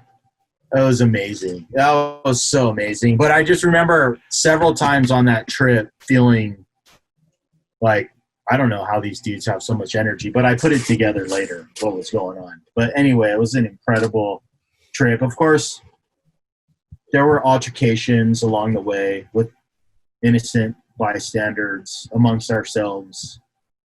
There always is. Yeah, I mean, broken glasses, broken teeth, broken hearts. Oh man, broken egos. Well, I know that I worked with Jake every day, and he didn't have a lot of people in his life that he talked positively about. And you were one of the people for sure that like was high on his list as like solid dude. I know he always like wanted to kind of stay in touch with you throughout time, and like you were on his mind and stuff. And I don't know, I feel like it's kind of part of my responsibility to tell people, because I think I saw a version of Jake that not a lot of people did, and I got to hear him kind of saying exactly what he wanted at the mag about the whole industry. Mm-hmm. And we all know there's a lot of people he hated. There's a lot of people he talked shit on. But like certain guys like yourself are ones that like, I mean, the time you came and we did the thing at Double Rock, like those moments, like you can even just see it as a guy who hangs out with them every day, that he's a little more stoked, like, oh, Salman's here. And he'll try to play it down like, oh, Cardiel's coming by today. But then he gets there and you see the little kid in him. And there's these guys that he has, and you're definitely one of them. So I think it's important to let you know that. And, you know, I, as somebody that was high, I was drawn to Thrasher because of Jake. Like I worked there because of him. He gave me the job. When Phil died, he approached me and said, you're working at Thrasher. So when he's gone now and skateboarding is different, and what it, you know, we've talked about how we see all that stuff. It's just, I guess what I'm trying to say here is I need help in kind of like still holding our guns and still believing in what you believe in, and like, but not becoming that guy, and also not becoming like the old stale negative guy. Yeah. But like, I'm a squeaky wheel because fuck, dude, Jake's gone. Otherwise he'd be the squeaky wheel, you know? And so I don't know, like there's some people you can talk to and kind of just, you don't even have to say anything, but you can understand what I'm saying. And those things are just tough, man. As we get older, I think skateboarding's obviously a kid's thing, you know, but it's also cool. Like you said, we didn't know we were going to be alive at 50, and hell did we think we were going to still be skating at 50. Yeah. So like, give us a break. Like, you know, we're fucking up here and there, but we're trying. And I don't know. It's been tough with all the, everything going on, really. Pandemics, you know, not making it easier, but like people losing all these people and just everything kind of just like turned you into my therapist for a minute real quick. But I don't know. Those are some of the things that are weighing on me in 2020, is just like, who's going to call out the fucking, you know, the kook? Who's going to like say, no, that's bullshit? I think it's important. And I think it's a person that's missing very clearly in the life that I grew up knowing, you know? Arco could help with that. Yeah. I mean, I called out some bullshit on this show. I'm not, you know, like, I'm not a bitter guy. I'm just going to say it's bullshit. You know, I like seeing skateboarders do well, but I like also seeing, you know, the enterprising skateboarders see their enterprises flourish, and that's all, you know. Okay. And I think that, you know, that needs to be said. I don't think we should lose sight of the fact that, you know, skateboarders did, you know, create some sort of a cultural phenomenon that's special and that's unrivaled, I think, you know, in the world. And 100%. There's nothing wrong with wanting to hold on to or perpetuate. I shouldn't say hold on to. I should say perpetuate those principles throughout time, because, you know, the things that make skateboarding interesting and unique and special haven't changed. And that's kind of the constant message I remind myself on. Like, I like people that are fucked up and weird, and I would like to see more of them involved in skateboarding. Yeah. That's all. I like that shit. You know, I like seeing all the different individuals and weirdness, and some of those people are robotic and can do crazy tricks and whatever, and I appreciate that. And some of them are just purely these personalities and artistic expression and creation that just is something that I find so fascinating about skateboarding, you know? Well, if you're looking over, this is probably a real tough question, but I'm just going to throw it out there. If you have an answer, I'm not sure, but looking over all of skateboarding, the history, does Salman have a top 3 or top 5 dudes that are like the epitome of a skateboarder? Oh, well, yeah, it's kind of like, it's funny because I like racing, you know, different types of racing, motorcycle racing. And I've been watching the Pro Motocross Nationals, and it's funny because they ask the young guys coming up, there's like, they say, who's on your Mount Rushmore of motocross racers, you know, who's your top 4? Yeah. You know, but, man, it's just hard to say because, you know, there's so many people that I think have influenced me personally, but, you know, there's different times where like certain skaters had different meaning to me, but I think the all-time best street skater from my era was Henry Sanchez. I think he epitomized power, progression, style. I mean, you know, skating with Henry was just, he was just unreal. You know, I just never saw anyone with that type of control. He had so much control for that time. And anyone can go watch videos from back then and see. Tim and Henry's is so sick. Yeah, so, you know, I love Henry Sanchez. Gons, you know, is on my top of my list.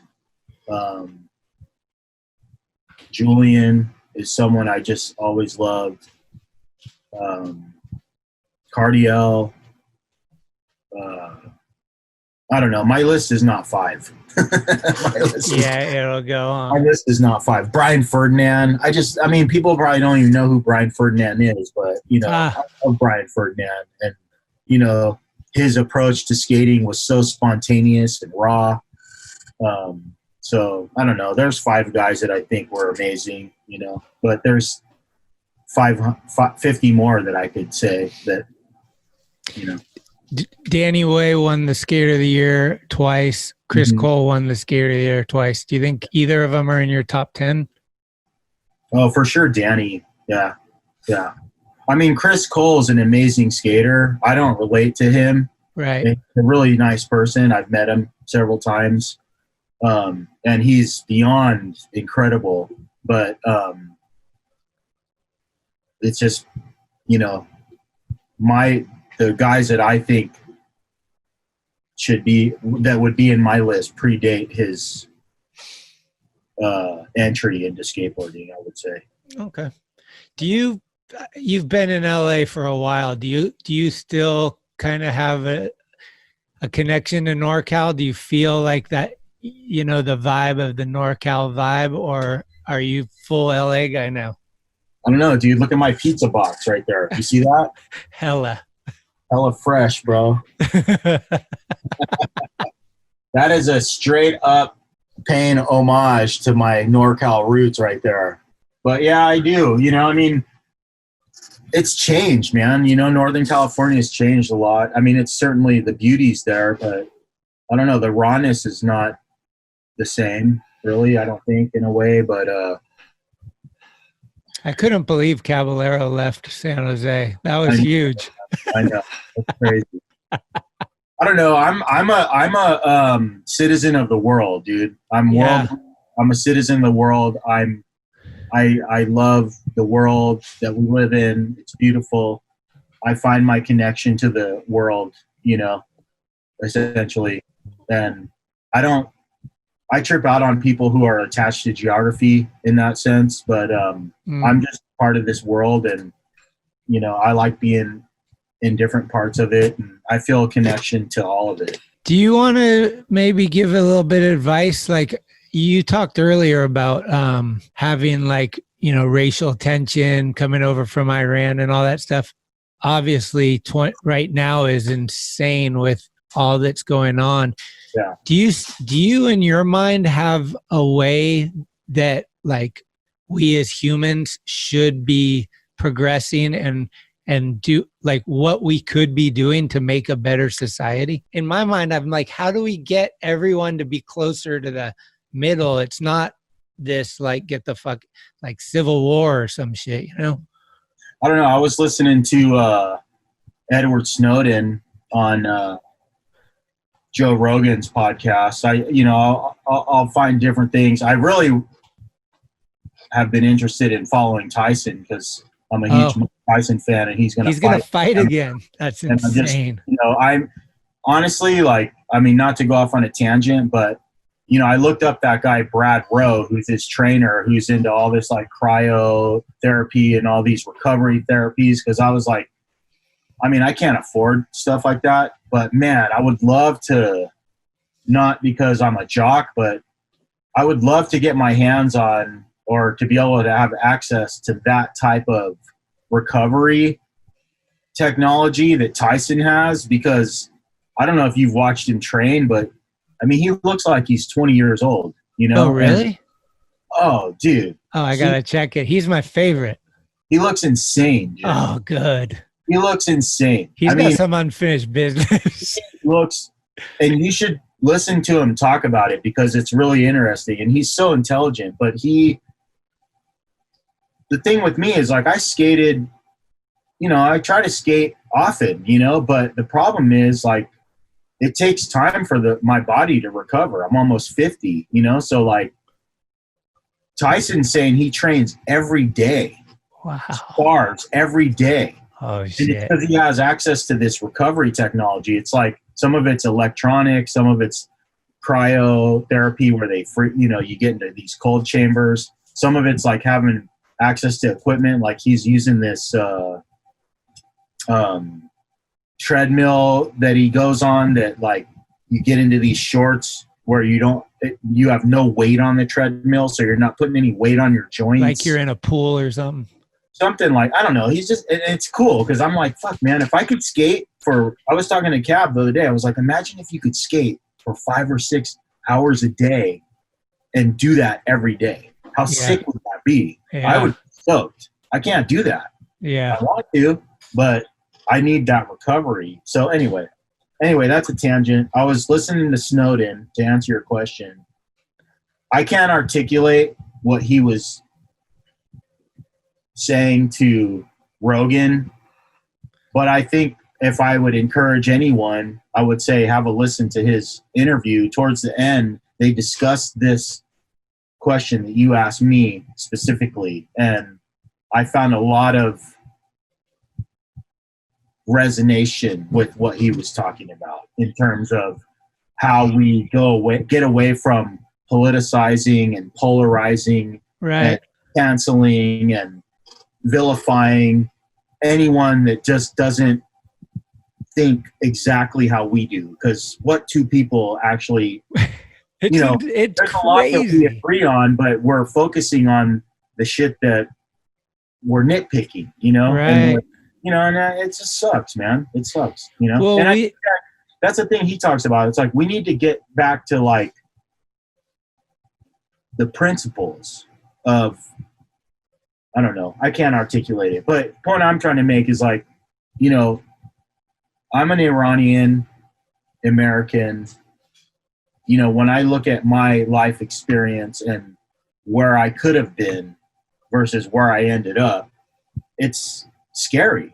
It's scary. It actually is scary. And so I have a high level of appreciation for what America as a idea, liberty, freedom of speech, freedom of expression. I really value all that stuff because those are the things that allow the voice of dissent anyway. If you go to a place where you can't have a voice of dissent, or you're vilified because you have a voice of dissent, or jailed or whatever like that, who wants to live in a society like that? We should be able to dissent, have dissenting voices, disagree, not see eye to eye on everything, but still be have hospitality and be able to get along as humans. Yeah. No, 100% agree. And it sucks because I don't agree with all my friends, I have friends that are liberal, I have friends that are libertarian, I have friends that are right wing, I have friends that are gay, I have friends that are black, white, orange, green, Jewish, everything you could possibly think of. I have a friend from every walk of life. We don't all agree, but we're all friends. We're all friends. Skateboarding to me was like, we used to talk about it all the time. It was like a microcosm. I always thought skateboarding, the culture and the actual people that were involved was like a microcosm of what the world wished it could be. You know what I'm saying? Yeah. Look, I grew up skating with Javante, Tony Henry, Mon Sandu, Phil Shao, Tommy Guerrero, Steve Caballero, Jason Jesse, Corey O'Brien, John Fabriker. I mean, we're talking Filipino, Black, Mexican, Middle Eastern, Irish, German, you name it. Like, it never mattered. You know what I mean? None of that shit ever mattered. Never mattered. One of the things Snowden talks about in Permanent Record, his book, and one of the things he articulates that I agree with is that, we live in a day and age where you have a permanent record, right? So, gone are the days of being in your youth or in a mindset where you were ignorant or uneducated, where you might have said something that's offensive that, 50 years ago, you could just move, go to another town, start over, and you could essentially redeem yourself, right? You could grow, you could change. We live in a culture now where if you said something that someone finds offense with, then 50 years later or 20 years later, someone digs it up and then it gets broadcast, and now this social media entity and all of its pool of people now says this is who you are to the world. I mean, who would ever have a chance in that jury? You know, it's like, so we need to accept, I think, I would say as a human race, we need to have some emotional intelligence and really think about how we would like to be treated because everyone has shit that someone could dig up that we would find offensive or question. And no one's above reproach in that regard, you know? Right. So what are we going to do? Just all cancel each other out? Yeah. You know what I mean? It's fucking stupid. You know, people grow, people learn, people make mistakes. They change, they grow. And I think that we have to accept that, you know? Okay. And we need to forgive one another and ourselves and move on with life and not be so, you know, life is hard enough, right? I mean, fuck, dude, life is hard enough, you know? Yeah. It's hard enough. I like that. I don't have all the answers, but I think Edward Snowden is a, you know, hero to the world. And I think that he has some really interesting things to say about, you know, I'm not saying he's perfect, but he certainly has some interesting ideas about how humans could get along in a way that we could grow into a better society, you know? Well, I wake up in the morning and do about a 10-mile walk every morning. I'm going to listen to that one tomorrow, Rogan. And let's end on a positive note. What good shit how are you finding peace of mind right now? Like, are you still surfing, skating vert? Like, what have you been doing outside the old pizza toss? Yeah, so I have my business. I have a family. I'm married. My wife, Joan. I have 2 kids. My son, Zephyr's 4. I have a daughter, Sabbath, who's 2. Sabbath rides a bike. She likes to skate. We go to the beach. Zephyr's into riding motocross and surfing and skating. At 4, he's getting pretty good at riding dirt bikes and surfing, and he likes to skate, like I said. So I spend a lot of time with them, and then I still like to skate myself, and I like to surf. I do surf, and I ride motocross myself. I have my buddy Mike Lasella that I hang out with, Cab. We have a group called Moto Mondays. We all meet at the track on Mondays and ride. And then Mike and I and my buddy Carlos and whoever wants to join in on the fun. We do some trail riding too. Like we get into like single track and ride over logs and rocks and crazy. Like it's kind of like mental. We just ride through stuff that actually my buddy Mike, I feel like he's always trying to kill me, but we just get through stuff and I'm like, did we just ride through that? You know, it's insane. I've seen some of that shit. And we do that. And then I do some meditation, you know, like some mindfulness. I like to do that, quiet the mind. Like I sit in meditation and just. You ever get into TM? Transcendental meditation? Yeah. I don't have like a specific type, but it's more just being mindful of the moment where I acknowledge my thoughts or I acknowledge sounds or things I feel in my body. I just kind of try to very much bring it to the present moment. And I've had some really fantastic experiences. Not that that's what I'm after, but it's been helpful to me. Right. So I'll do that. And exercise is key. Yeah. And I've been, one of the things I do to just, when I'm not skating, there's actually near my house, there's this set of 136 stairs and I do laps on it to like stay in shape. So I do like between 10 and 20 laps. No way. Just going up and down. Yeah. Up and down. So I do laps. Yeah. When the COVID first broke out, I thought it was the COVID-19 because you're supposed to gain 19 pounds. And then I got to that and I was like, no, this is ridiculous. You got to start exercising. So I started waking up like at the crack of dawn, like 5:30 and going on walks before anyone comes out. and then just start to like jog, walk, jog, and just sweat. Really, just try to sweat and get a little bit back into shape. But it's been tough, man. Up here, I think is a little rougher than where you guys are from what I'm hearing. Yeah, I don't know, man. I'm so inspired by Mike Tyson, dude. Like, you know, he talks about, he's like, look, getting in shape is just fitting in your clothes. He's like, getting conditioned is like coming out of your soul. Really? And I'm just like, yeah, I want to do that. You know, I don't know. I want to skate. You know, I would like to, not because I have anything to prove or show, but I would love to film a video part. You know, so many of my friends have died. Yeah. You know, and I think about when I'm running those stairs and I'm, you know, in pain or I'm in pain from skating or I eat shit or whatever, I always think like, you know, Phil or Kit or Curtis or Ruben or Jake or all these guys would love to feel this pain right now. They would love to feel what I'm feeling. Puff.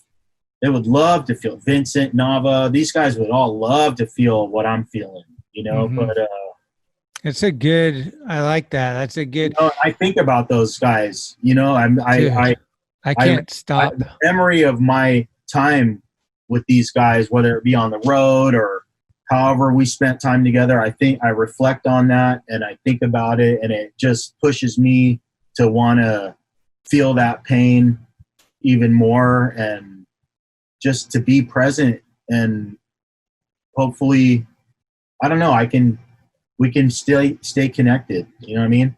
I love that, man. Jake every day, man. I look at Jake every day. I look at him every day. I look at him in my house. I look at him when I leave my house, and he just reminds me to not be a fucking chump. Yeah. Don't I know it? Dude, that's inspiring. I'm stoked on this whole thing. It was rad to catch up with you. We end usually with like a song that you could choose to take us off into the sunset. But I do want to just thank you so much. I consider you a smart human being, very intelligent, I might say.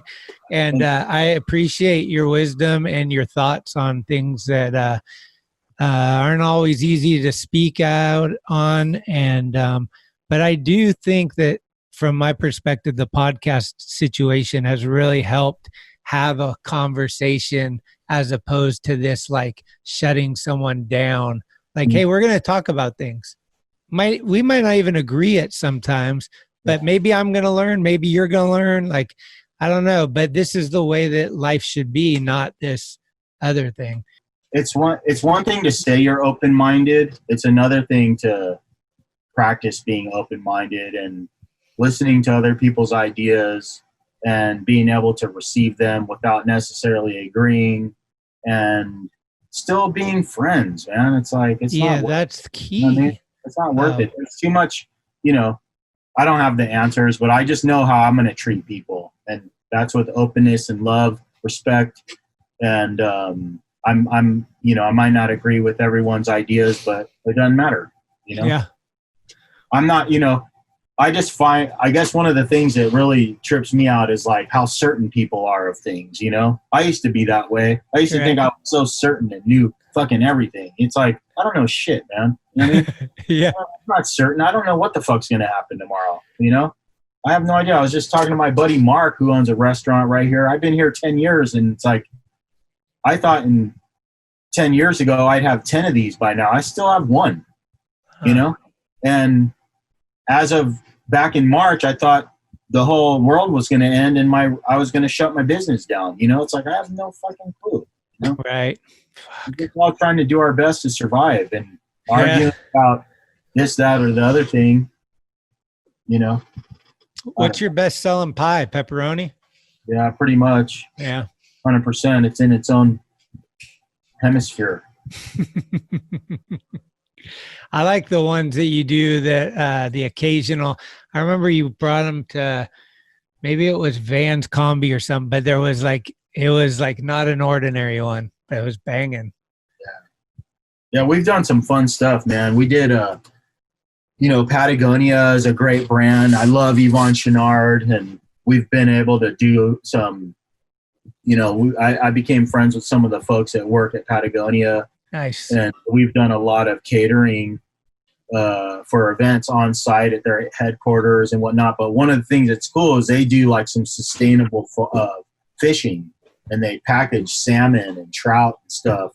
And it was cool. Like one time we were at headquarters and we did like a smoked salmon and ricotta with like lemon and capers, and it was cool. And it was rad because I saw Yvon Chouinard there, the founder of Patagonia, and he's like, he reminded me of like Swenson or Fausto. He's like, "You the guy that made the pizza?" And I was like, "Yeah." He's like, "It's fucking killer." I was so stoked. Oh, that is Fausto. God damn it. Fun.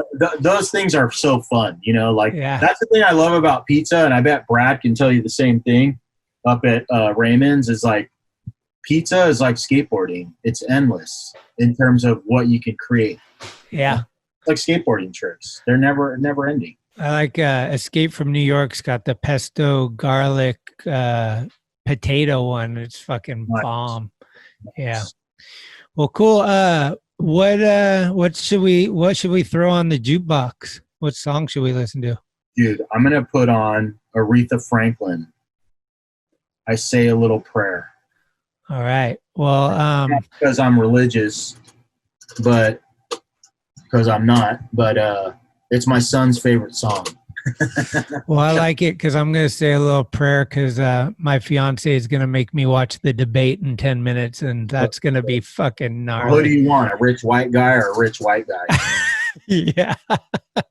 Well, fuck, dude. Thanks. I appreciate it. And if you got any podcast recommendations or any like documentaries or anything like that, send me a text because I'm always fiending for like, dude, did you hear this or did you see this or anything? Yeah, I will. For a while, I was tuned into this guy on NPR, Guy Raz, and he does a podcast about how I built this. And just being in business, it's cool. That one's cool. Stories. But dude, the guy from Tofurky, the guy that started that company, oh my God, that dude. He rented 4 trees from some lady for $25 a month for like 7 years. Lived in a tree house while he was building that company. And his kitchen was inside like some school cafeteria. And it's insane. That one's epic. There's always crazy stories about. It's so great to hear about some of these guys. You think you're struggling and like just how creative people get with like their passion for whatever it is. And I mean, that guy, I think his accountant told him like, this is the 20th year that you've lost money or some shit. Oh my God. Anyway. Passion. And I'm stoked to be on Talkin Schmit, and I love what you're doing. And thanks, dude. Fuck. Well, stay safe and fucking healthy. And dude, hopefully I'm going to be down your way and I can stop by and get a slice and catch up in person. That'd be great. Yeah, let me know. All right. And your cousin lived above me for fucking 5 or 6 years. Nazir. Yeah. That's insane. One day he comes down, he's like, "Do you know Salman Agah?" And I was like, "Yeah." And I didn't know he knew anything about skateboarding. He's like, "Oh, that's my cousin." I was like, "Oh my God." I'd known him for like 5 years. We talked baseball. That's my dad's brother's son. He's my first cousin. He's a cool dude. Yeah, he's super cool. His wife's about to have a baby. Oh, they are? Good for his them. dad is gnarly. Oh, really? Oh yeah. His like one of the architects of the Iranian Revolution in 79. Fuck. Yeah, he's gnarly. Okay. He's insane, dude. He's still alive. All right. Yeah. Anyway. Well, thanks, dude. I appreciate it much. Take care. All right, man. Thank you. All right. Talk Cheers. to you soon. Yeah. Bye. Thank you for listening to another episode of Talkin Schmit. You can subscribe to the show on iTunes, Anchor, Spotify, or anywhere you get your podcasts. When you subscribe, you'll get notifications every Tuesday of new episodes the minute they become available. Also, please leave reviews and a 5-star rating. It's the best way to help the show grow. All of the episodes will always remain free, but if you would like to help support the show, you can do so at TalkinSchmit.com, where you can pick up some merchandise like t-shirts, beanies, hats, and stickers. The website has an entire archive of all of the episodes, with extra photos and videos. Email us with any suggestions, comments, or ways that the show may have improved your life at talkinschmit@gmail.com. All interviews are conducted, edited, and produced by Schmitty. The intro music is Mary's Cross by the band Nature. Very special shout out goes to the executive director, Sharal Camisa. Shout out. Love it! This is Talking Schmit, where the Rolodex is deep, but the conversation is deeper.